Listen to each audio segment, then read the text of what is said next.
Hi, everyone. Welcome to episode 52 of A Fern Between Us. Are we on air? Oh, so funny. We'll play Like last off time. of my spastic introduction last episode where I didn't know that we were on air, so that's a good time. So we are on air. We are on air. Okay, yeah. we are two of the four owners of E52 Winery. I'm Jesse. And I'm Michelle. Cheers, everybody. How you doing?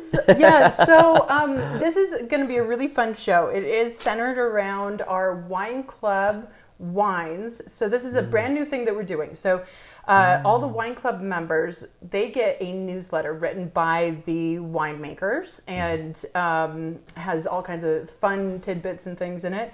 And one of the things that we wanted to start doing is doing an on-air tasting of these wines. So if you're part of the wine club, you missed reading that part in the newsletter, hopefully you caught it in the email or one of the other notifications. If you've already drank your wine, that's totally okay.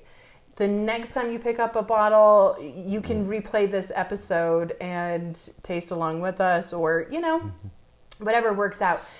It'll be the first Thursday of every month that we're tasting the wines. So By which time you should have gotten your wines. Exactly. And Usually 2 weeks before that, but well, except that's except not. for sometimes 1 week. I swear, it took multiple conversations with this guy to pin down when we should do it, and this was his date. So anyway, it's going to be really, really fun. So we've got some questions about some wine clubs and experiences we've had, but first we're going to start out with a little check-in. Start in with a little checkout. Sweet. Yes. That's what I've been doing for the last hour. Trying to, check-in wise, I got Check-in. a COVID shot today. Whoop, whoop. So my first, I'm all excited. My arm's starting to get a little sore. It was one of those drive-up ones, it was like I was there right away. Like, 'cause I drove up, there was 3 cars in front of me. I bet I had the shot in my arm, and I drove away, or to the waiting area for within 5 minutes at least. That's So it went amazing. really good. It went really, really good. But my back's been hurting. So then so I got a back x-ray today. But also I came home and laid on a heating pad trying to stretch it out. And then I got a couple glasses of wine. So I'm feeling better now. Excellent. Yes, we're hoping to solve this back issue. But I was checked out. Just totally Yes. relaxing for the last hour. Well, How about you? I've actually had a very, very exciting day. Yeah, you have. I am fully vaccinated at this point, and I had to go grocery shopping, but I have to say that having that knowledge that I'm fully vaccinated is pretty nice. It made me a lot less fearsome? No. No, that's not it. Fearful? Fearful? I don't know. With my autoimmune stuff, I'm really trying to distance myself from people, and the grocery store is kind of the worst place to go. Yeah. So anyway, so that was kind of a nice little thing. I also found out that This is the big news. was selected. Yeah, it's not grocery shopping. I was selected as one of the National Women in Wine. And so that's cool. really fun, cool. exciting news. And I feel really honored. The other women that were selected are pretty amazing. And so it's kind of a nice little nod. Yeah. It's Nice little pat on the back. Yeah, very exciting. And the other piece of news is that I have actually been kind of holding on to this for a little bit until it went live. And so I have been working with my godfather of wine, Lubos Barta. Lots of you guys have heard about him over the years as I've been doing tasting competitions. But he has been the inspiration of a new digital international magazine called New Normal, and it is focused on helping winemakers and wine people in the industry to move forward through the pandemic. And so it's a free ebook that we are going to be able to share. So it is currently on my Facebook page, Wine First Somm. So if you get a chance, check that out. I not only am a contributor, but I'm also sitting on the editorial board. So there's a lot of pieces that I had the honor to work on and some really exciting stuff. And then I have kind of a fun little piece in there that's kind of like the blogs that we've done. So Cool. yeah, check that out. And so that's super, super exciting. That's been in the works for a while. And New Mexico is legalizing marijuana. Hey now. So there you go. They said maybe by the end of the year it could be a thing. They said that, you know, it's passed. She's going to sign it. The governor's going to sign the bill. So then it's just moving forward with putting all those things in place. Of course, it takes a little bit of time anytime you have a new legislation. And so they foresee that it'll be totally in place by next year. Jeez. Cool. Yeah, so many fun Moving on things, up, you know. right? And this last week, so Tuesday, we actually got to do a CU Boulder event. CU Boulder has been taking such good care of us. Yeah, they love us now. We keep doing these fun... Or we love them now, something. Or we always did. Yeah, wait a minute. Wait, what? So we've been doing these fun alumni events, and we got selected to sit on a panel for the Arts and Sciences college within the CU Boulder umbrella, and to talk to students about how you don't actually need to end up with a career in the major that you have, right? So I was a BFA theater major, Jesse was a Spanish lit major, and here we are in the wine world, but we are making great use of our degrees, you know, like our educations. Right. And so they just wanted us to talk to the current students and say, this isn't just throwing your parents' money away or whatever. It's Mom it's and valuable. See? So that was really, really fun. Anyway, they recorded it and it's in post-production right now. And so we'll be able to release that tomorrow. So that'll be fun too. Lots going on. That was fun. That was great. Yeah. Absolutely. Okay, so now let's jump into the actual tasting. We have the Barbera, which is something we haven't had in a couple of years. Yeah, we've only had a couple. I don't even remember, honestly. I think we had one maybe 3 years ago or something. You know, I feel like maybe a 2015, somewhere in there. Maybe we had this is 2018, 19? 2018. 19, 18. This is 2018. You can tell how on it we are with the exact vintages. 2018. So we've done it a couple times. I feel like we did it back in the aughts at one point, and it's always great. We always love it. This one I like better than most of the ones. This is a really spectacular one. If you're not familiar with Barbera, it is an Italian grape originally, and so it's actually grown in the Piedmont region, north of Tuscany.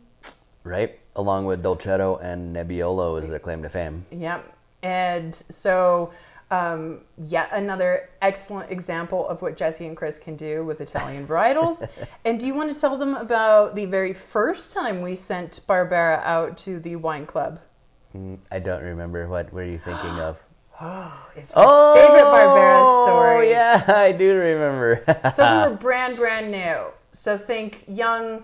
We're a little like insecure of everything that we're doing.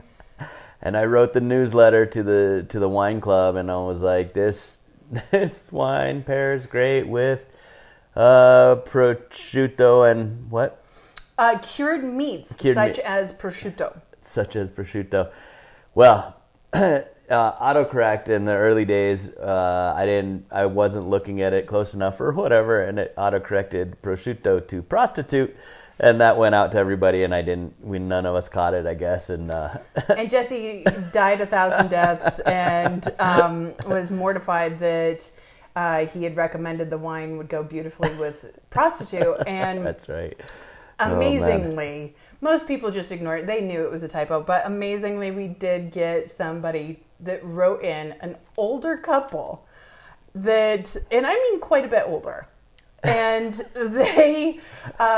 he was so funny. He wrote this very serious letter about how wonderful the wine was, some tasting notes, and that, he wanted to pair it properly, and that it was some of the things that we had offered, because there was something else. Yeah. He was able to find, but the prostitute was more difficult, so he dressed his wife up like a prostitute. And it went really well together. It did, in fact, pair really well. And so it just had us in hysterics. And it was such a great way to remind us of the levity of... Right, let's just have fun here. Yeah, mistakes happen. They happen all the time to everyone. It doesn't matter how big and famous a winery is.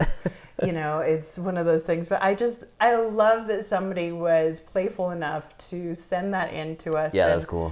I think of it all the time. So... in my mind, the Barbera is the prostitute wine. That's hilarious. I'd forgotten that. So, long story long. Now, what do you want to give a couple notes or? So one of the things that I feel like the Barbera really showcases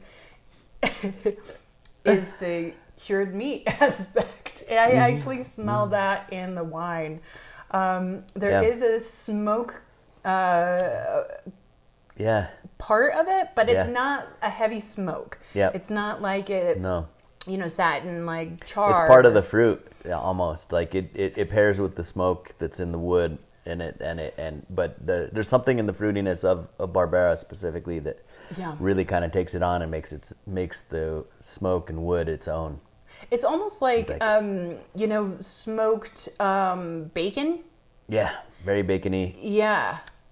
Other ones can be more bacony. This is not quite bacon to me, but it's in I just mean that element of the smoke. Yeah. You know how when you taste smoked bacon, it's not something that you're thinking, oh, smoke. Right. And sometimes it's hard for people to really pinpoint when they're smelling and tasting is what, where that might come from or how that might look. Yeah. Also, I feel like there's lots of dried red fruit, kind of red berry. I even get some dried apricots in there. I get some some kind of like nutty leather fruit. You're nutty. Complex. I don't know. Yeah, a little nutty. I think it's a fantastic wine. So being that this is talking about our wine club, one of the things is, hearing the stories about you making it, or either Jesse and Chris share family travel stories. They share what's going on behind the scenes, and I think that's always really interesting. And then you also get, tidbits on pairings and all of that stuff too. But a lot of that you can find on our website. But you don't get that really personal connection of the newsletter, which I love. Anything else that you want to say about the Barbera? I love this wine. It's a great one instead of the Pinot or the Nebbiolo if you want. If they keep coming out like this, I'm gonna make it more of a regular for sure. Mm-hmm. We're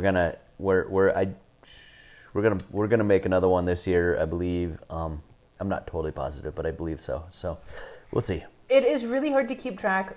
What grapes we're contracting to bring in, what's currently in the barrel, what's currently just been put in bottle, what we've labeled and released, and also what might be selling out soon. It's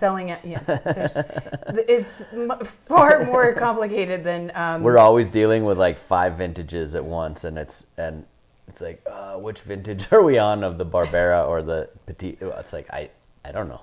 Without looking at notes, it's really difficult. And we're not like hands-on selling it very often too, so then that really makes it confusing because you're dealing with ordering labels, I'm dealing with making wine, so we're on different vintages. Mm-hmm. Somebody else is dealing with selling wine, so they're on that vintage, and they're entering it in the computer. They know what our staff knows what we've got for sale, but we almost never do. Yeah, and they have no idea what's coming up. No. So yeah. Right. Anyway. So there's that fun. So now we're going to taste the new Petit Verdot. So this is a customer favorite, not only wine club favorite, but a customer favorite. People really love this wine and they seek it out. And it's now becoming our, in in the last like 2 years or 3 years or so, it's becoming our number one like gold medal winner. Like, oh my gosh. people are loving this wine. It's awesome. So the Petit Verdot, the history for the grape itself has kind of been in the shadows. It was used as a blending grape in Bordeaux. It's just not really gotten a lot of fanfare. And then there's been some kind of cult wines that were made in the U.S. that used it. And so it's really unique and different when you get it from a high altitude vineyard like ours. And James Suckling actually gave this 91 points. And he is a very vocal, non-Petit Verdot lover. So for him to actually give it accolades and give it a 91 is spectacular. Mm-hmm. So that feels like 100. It does. It does. And then when we were in Central Europe doing, I was doing some competitions over there, and we entered it in one in Czech Republic, and it received a silver, so the highest rated of the ones that are entered actually get a medal, get a certificate. And so this actually ranked that high, which is really, really cool. And it's from our 1725 vineyard. Yeah. Which you guys are working on. We planted and we grew those grapes and everything, so it really feels good. Yeah. Right now we're prepping a new acre plus for Pinot Meunier plantings, and so that'll happen here. You guys will hear about it like 5 more times, I guess, before we actually plant. So what does it take to put in the new section of vineyard? Because a lot of people don't realize just how much work that is. You have to clear the land, level it, And our land is covered in sagebrush, and juniper trees and stuff like that. Brutal. And then, and then you wanna turn the land over and get it all ready, basically. And then you pound T-posts and end posts and anchors and are you then doing all wires. of this with big, fun, exciting equipment, or are you doing it by hand? We're doing it by hand with the old school, with the the tape measure out, stuff like that. And the big muscles. And then and you got to put on the tube, the irrigation tubes, and then start prepping the soil and get as soon as you've got water, which is the stage that we're in now.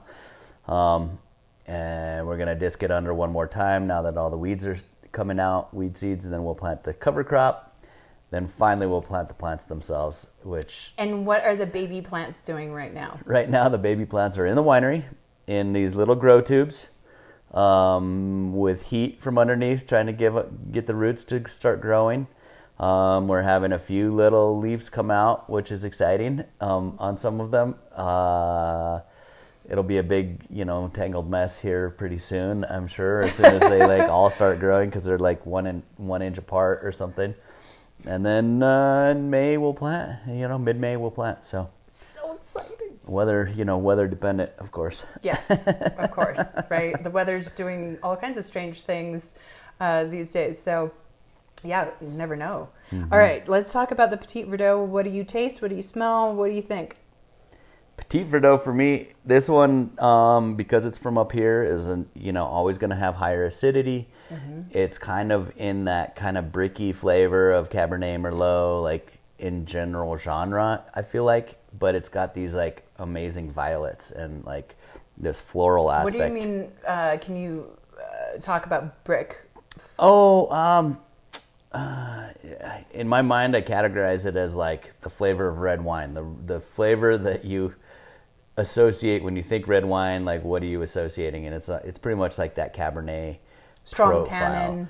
Yeah, decent. I'm not even. I mean, this has great tannins. It's not as heavy or strong as sometimes Cabernet can be, of course, but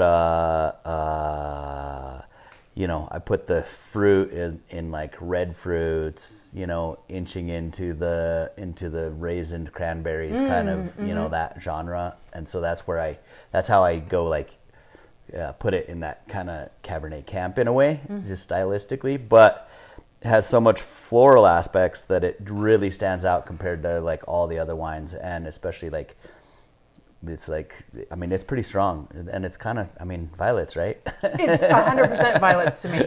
And if you've ever had, it used to be more prevalent when we were younger, but you could get these little candies that were violet, and it's spot on exactly what I think of every time I smell Petit Verdot. That's amazing. But this particular vintage, did you feel like anything was different with the when we picked it, the grapes or the aging? Because it comes across a little bit more dried fruit than previous vintages. Any idea? Without looking at my notes, without looking at my notes, I have no idea which vintage was which. And right? I'm curious if maybe if we looked back, and it's only occurring to me now,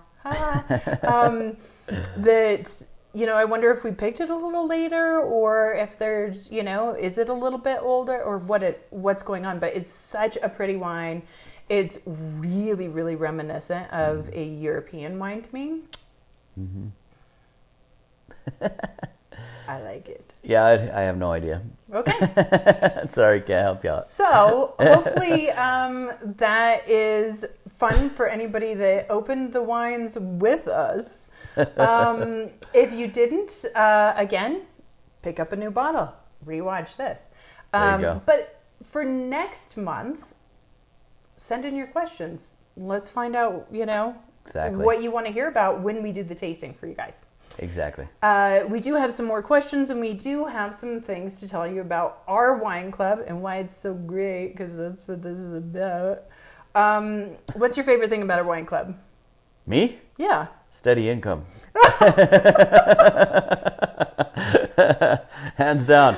Oh, yeah. Well, that's... Spring it on me. Yeah.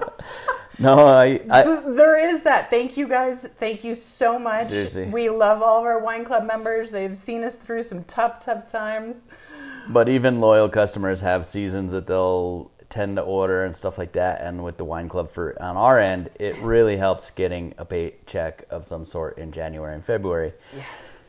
Rather than have all the sales come in July, you know? Mm-hmm. I mean, to me, it's been a lifesaver. I feel like it helped us through this COVID time in flying colors. Yeah.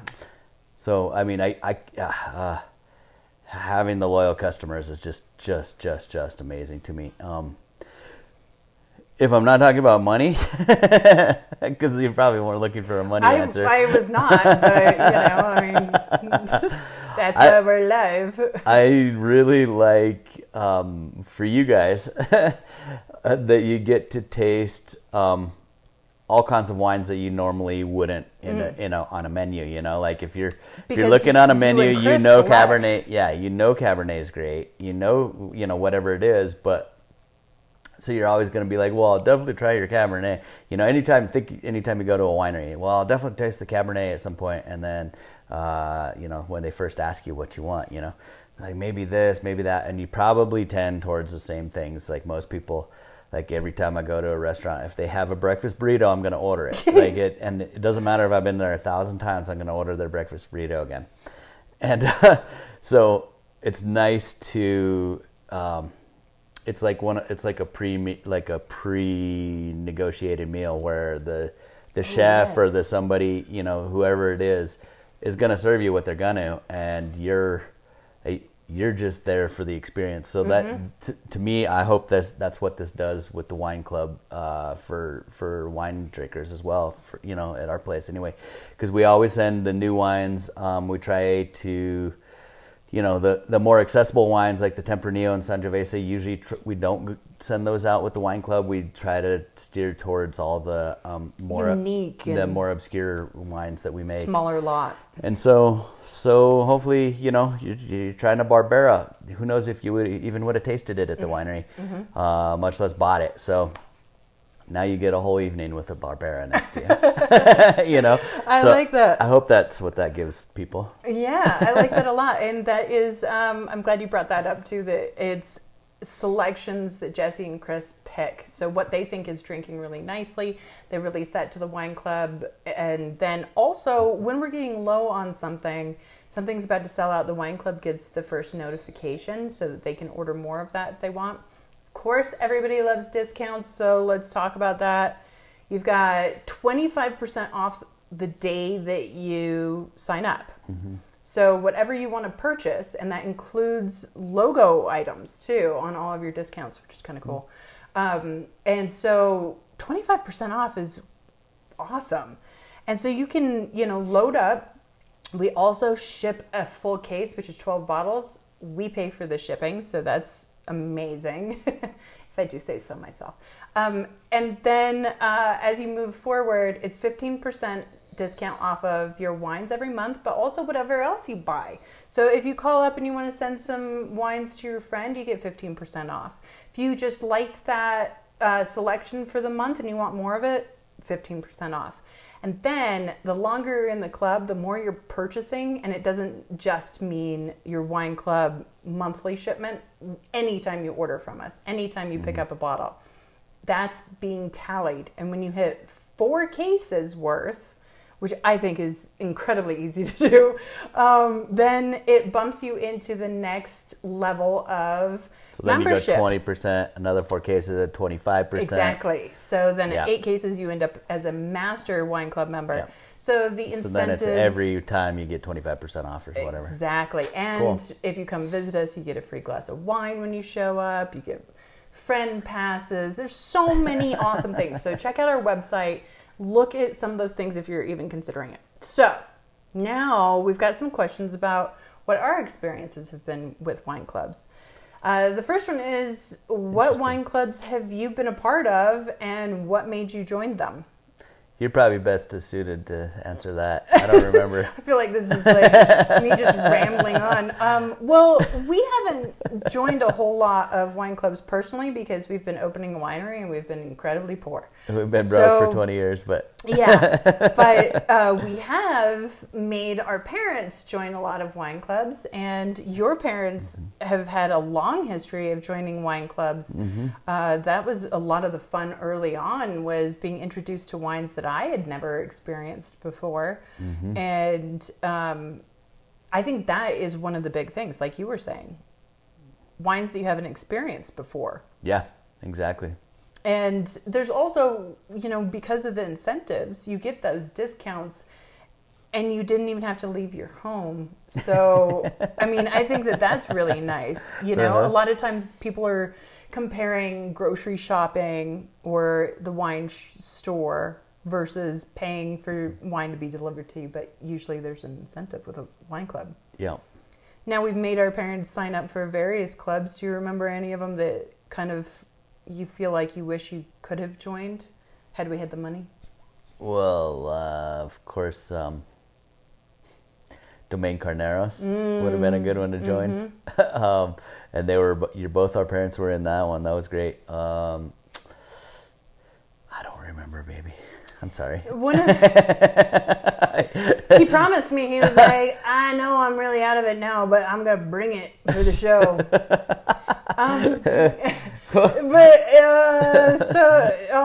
I meant high energy. I didn't know you were going to ask me what wine clubs my parents have been in. God. No, what wine clubs you liked that they were part of? I don't even know. Okay, well, I personally if you're looking for something, some of the ones that Jane and Dick have been a part of that were like the world of wine. So that was always really interesting to me, that it wasn't just a single winery. So that there's that kind of thing out there, which I think is fascinating. All those ones that they've been part of, I feel like they're always $15 and under kind of wines, and so I've never been excited about the wines that he served from those. So I don't know, and I don't know the names of them, so I can't really Oh yeah, okay. attest to or disparage any. Well, never mind. Those suck. But I do like that idea, or whatever. Someday New Mexico Wine will have like the association. Yes. Wine growers. Someday we'll have a wine club of some sort that picks from all over the state. I love that. Yeah, fun, like the Grape Aid. They did various where you could purchase a they'll have that, case but or whatever. They'll have and that that was sooner. Cool. Yeah, we'll have that sooner than later. But as far as like a wine club itself goes, I don't know. Yeah. Someday. One of the ones that I thought was really amazing that nobody really had the opportunity to join, but we love Chateau Montelena. Who doesn't? Great wines, iconic story. But one of the things I really loved was that they have such a gorgeous property, and they really opened that up to their wine club members. And so it's nice to get the wine shipped to you, but it's also kind of a cool thing. Oh, they'd have pickup day or whatever, you mean? No, you could just, you could sign out the gazebo in the middle of the lake for you and your friends to picnic. And that was really cool. And that was only available to wine club members? Yeah. Cool. Which is cool. Anyway. All right. That didn't go as well as I had hoped. We only have 3 questions. So, oh, good. This so much work. The second question is, are there perks you hope to one day add? Well, touching off of that Chateau Montelena, if we... You want a pergola that they can, wine clubbers can get? Okay. That'd be cool. Or, I don't know, something where maybe there's a wine club only area, loungy, like a wine bar. Like you could sign out for you and your friends. Maybe you get like preferential treatment. I'm totally spitballing right now. Yeah, I don't know what I'm supposed to say exactly, because we've talked about lots of things, and there are things that we will keep on doing at some point, but I don't know if any of them are like gonna happen soon. And then even if they were, can I even talk about that, because we should reveal it in the right way, things like that. So I just thought, I mean, you got to answer the question. Are there any perks that you hope to one day add? Not necessarily that you have to add them next year. Okay, more events. So I'd like to have a wine club member annual party or something like that. Would be super cool. Yeah. In the grand scheme of things, like way back in the day, I remember us talking about the idea of, before we even had started a wine club, that we would have a wine club masquerade ball and like all these crazy things. Do you remember that? Of course, we were imbibing quite a bit while we bottled. And I remember spitballing some of these ideas that were... And we were like 22, so... What do you... Who has the energy for a masquerade ball now? Can I watch it from Zoom? Thanks. All right. Well, so then the third question. Hopefully you can answer this one. I don't know. I'm scared. All right. So the pandemic has been the first time I have had wine shipped. Not that crazy about paying for shipping. Any advice? Yeah, shop the deals. I mean, so for us, of course, we do the 1 case for free. So if you're going to, I mean, this week you're going to have, I would assume 7 bottles. I mean, maybe more, depending on who you are. They don't all have to be mine, of course. I don't want them to all be mine necessarily, but like we'll ship 12 to you for free, and I bet you go through that. We will pay for the shipping. The shipping. Yeah, sorry. Yeah, we'll ship 12 for free. Exactly. That's what I said. Yeah, I've had people say... Hey, you said... Yeah, you're going to ship us the wine for free. Yeah, the shipping is free. Although, not legally free. You're not supposed to ship 12 bottles, so we shouldn't even be talking about this. But well, yeah. That's not true. Wine.com does that. Do they? Yeah. Oh, well, it's illegal to ship something for free. So that it's $1. Yeah. So, but yeah, no, and then I think other companies, there's ways to get through. You just have to look for it, and then if you're gonna order 1 bottle or 2 bottles or 4 bottles, you're probably gonna pay for the shipping. So. Yeah, and that is a cost breakdown. The more you order, it actually is a better price breakdown for you. So, buying in bulk, call up your friends. I hear you too. Exactly. Call your friend. You guys could put together. If you get two other couples or whatever, and each buy 4 bottles, maybe that works for you guys or whatever. I understand, because Amazon's shipping everything for free, and it's been a while back that we said, well, we can't just. We'd make negative money if we shipped our 2 bottles of $16 Sangiovese already our shipping is like reduced cost than we don't charge you guys as much as we charge as they charge us.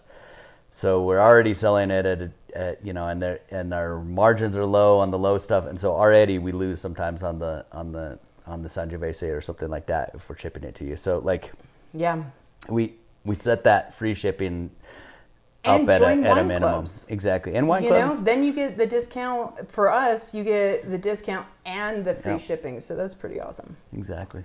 All right, guys. As we wrap up, as always, when you buy a bottle, you plant a tree with us. You want more information, check out our website on that. And next week, Yeah. we are going to talk about wine trivia questions. We've got a little stockpile. Please send in any of yours. So these are things like people have asked, why is the wine bottle usually colored green? Why is the glass green? Why, let me look at my cheat sheet. How much wine do you get from a single cluster of grapes? You know, these kind of trivia questions people are curious about. And so we've got a little pile of them, but please keep sending them in. It's going to be really fun. Cool. And maybe That'll be awesome. Yeah. That could be amazing if you Right? guys send in the right questions. Well, and maybe I'll let you look at the questions for a second and have a heads up for once. No. Or maybe, I mean, I don't know. Anyway, okay. So, final thing, make sure that you are subscribing to our YouTube channel. We have lots of fun stuff on there that's different from any other platform. Also, we're going to be launching a April-only special on our rosés. So make sure to check out all of our social media for that later tonight. So that's going to be very, very fun. Rosé all day. We have 2 exceptional ones, so you're not going to want to miss it. All right, guys. We will see you next week. Cheers, babe. Cheers. Cheers, you guys. Cheers. Thank you.